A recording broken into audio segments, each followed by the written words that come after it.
করতে না পেরে আমি খাবারগুলো অর্ডার করেছিলাম। বিশ্বাস করেন আমি অনেক বড় বিপদে আছি। আপনি চাইলে আমাকে বেঁধে রাখতে পারেন বা পুলিশেও দিতে পারেন, সমস্যা নেই, কিন্তু আমার কাছে কোনো টাকা নেই। বুঝতে পেরেছি ম্যাডাম আপনার সমস্যাটা।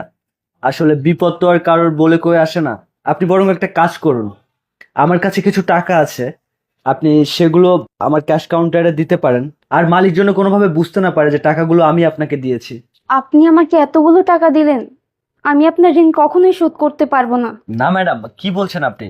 আসলে বিপদ তো আল্লাহই দেয়, আবার আল্লাহ সেই বিপদ থেকে উদ্ধার করে। সমস্যা নেই, আমি মানিয়ে নিতে পারবো।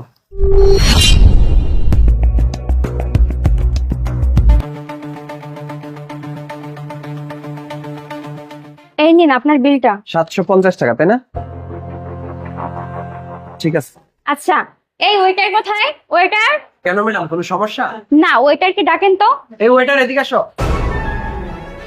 ম্যাডাম, কিছু